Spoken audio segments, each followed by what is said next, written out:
अस्सलाम वालेकुम दोस्तों, क्या हाल चल है। एक गुड ब्रेकिंग न्यूज़ है जी। ओमान में सरकारी छुट्टियों का ऐलान कर दिया गया है। एक साल में कितनी छुट्टियां हुआ करेंगी और किस छुट्टी का इजाफा हुआ है वो भी आपके साथ शेयर करते हैं। और आखिरी बात, पहले के अब 11 जनवरी की भी छुट्टी हुआ करेगी।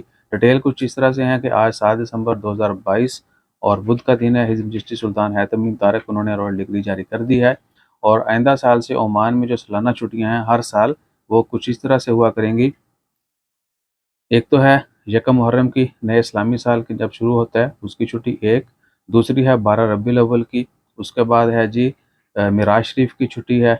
और उसके बाद फिर ओमान के जो नेशनल डे आते हैं उनकी छुट्टी है 17-18 नवंबर की। और उसके बाद है ओमान के जो सुल्तान हैतम बिन तारिक उन्होंने जिस दिन ओथ लिया था 11 जनवरी, वो मैंने पहले भी बताया आपको, तो वो छुट्टी हुआ करेगी हर साल 11 जनवरी को।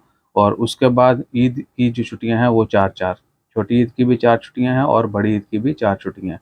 तो ये सारी छुट्टियां हैं, 14 बनती हैं ये बात।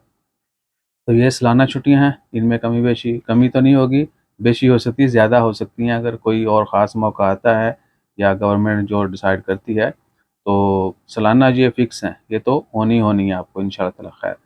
तो वो तमाम लोग जो छुट्टियों के इंतज़ार में रहते हैं उनके लिए गुड न्यूज़ है। और बाकी अल्लाह ताला खैर रखे, जैसे जैसे कोई मज़ीद अपडेट्स आती हैं वो भी आपके साथ शेयर करते हैं। दुआ में याद रखिएगा। जज़ाकल्लाह, अल्लाह हाफ़िज़।